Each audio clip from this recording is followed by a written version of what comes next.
When you leave here, don't forget why you came. While I don't take most of my advice from the ground, this quote seems particularly profound to me as I cross it every day on my walk to PLC. I would have you believe that I came here for me, that I came here for a career as an aerospace engineer, which I did. Not that turned out too well. But I would have you believe that I invested in presidential leadership to expand my future political leadership, or readership. I would have you believe that I came here to acquire skills that I need to succeed in the corporate world.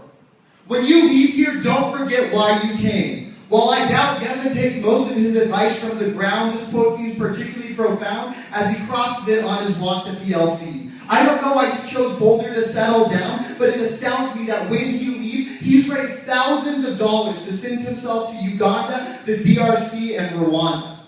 I would have you believe that Gesson came here for himself to fill his shelf with requisite leadership literature, because those books are made to stick to the shelves forever, because they're terrible.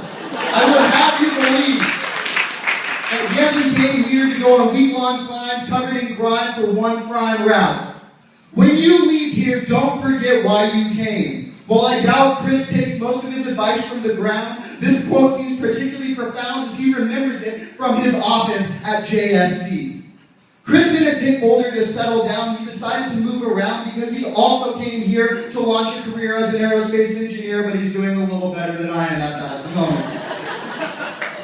I would have you believe that Chris came here to accidentally launch rockets into Leeds as they shot off the B-School field.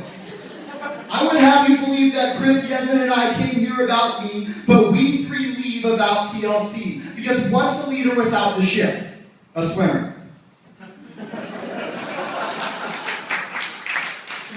So, I'm honored that you guys asked me to come here and speak to you this morning.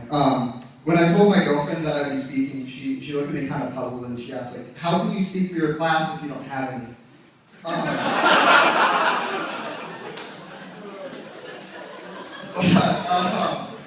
Excuse me. Help me. I'm incredibly happy to be here this morning. The last time I was at something like this was actually a week ago. I was attending a high school debate banquet, because I'm cool like that. I hang out with cool kids and always have. Wear backwards hats. But during the ceremony there, I was thinking about like how great of just a little controlled leadership environment that like high school debate team was. Like it was just like this totally sterile place where kids could try out like all these new leadership theories and like figure out who they are. But like at the same time, I remember when I was that age, it seemed incredibly real to me. And it didn't seem like a leadership laboratory at all or someplace where you're playing.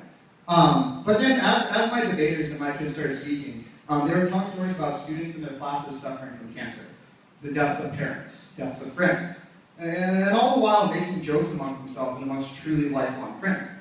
And it hit that the reason why it felt real when I was that age is because it absolutely was. Like, you know, we look down at these kids' office not dealing with real problems or not yet in the real world because they don't have a mortgage or bosses or salaries or even student debt. But they deal with incredibly real problems. And their sterile little leadership laboratory isn't sterile. It's absolutely just real.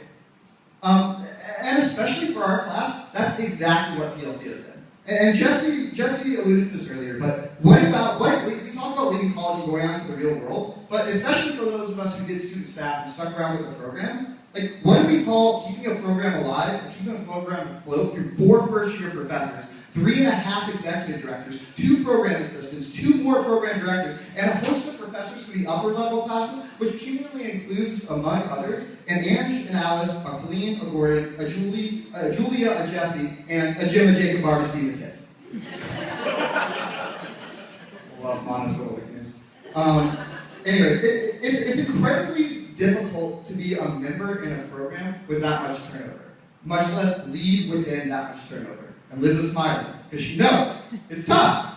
And to put it this way, like, in this room, excluding maybe a couple board members that are here in the bench, the people who have been with this program the longest are sitting right in front of me.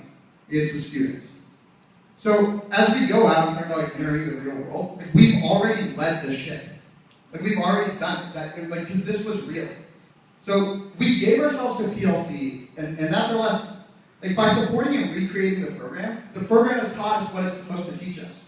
And for those of us who've had the privilege of having Ange Dino as a professor, it's Batman. Like, it's all Batman. It's servant leadership. And everyone in this room needs to understand, one, how colossally awesome, and two, valuable to this program at Ange is.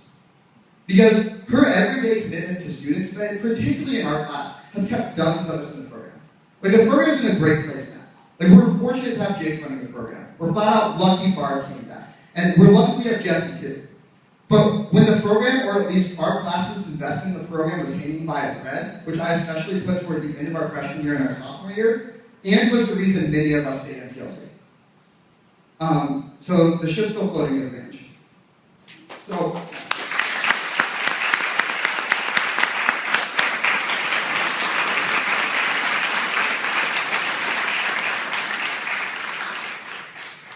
we might have come here about ourselves to get a skill set in college, but we leave serving, and we'll continue doing that as we move forward. Now, I promised you a lot of very difficult puns, so, anyways, I hope my speech amused you, just like Mr. Amuzu. But I'm his trailer, so the time is nigh for me to relax and start stating my final few facts, because, see, even at the beginning of my speech, my palms were sweaty already, and I was glad to work for it. Now, we can superficially agree that we've been through a stable PLC, but that belies the truth. Don't shoot the messenger, but in sooth, the program's been in dire straits in recent years. And did we persevere? Yes, in certain ways. But we didn't get out scot-free. See, Jake and the rest of the staff granted us some help, but our primary way out of the chaos and discord was that PLC forced us to be driven, ambitious. I mean, how many times have we had to take ourselves to our personal maximum? Or take the bull by the horns and assert ourselves as the head man or woman in various leadership situations? And how many times have we found ourselves necessarily aiming to hit two birds with one stone?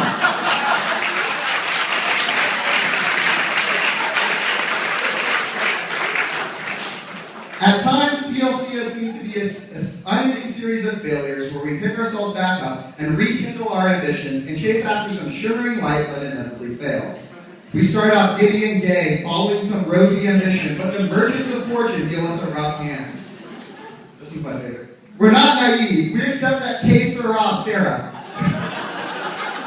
But we don't just give up. We start asking ourselves questions about how we can do better. I'm sorry. And we listen to ourselves. If we're in a funky place, we reposition ourselves to get where we need to be. And even when our tasks are anything but sample, when the odds are daunting, and when we feel cold and alone, we dig deep into our core, which is no vacuous place, but a solid foundation of character built up over years of trial through PLC. Thank you all so much. It's been a pleasure speaking today. We hope to school with you all for the last 4 years.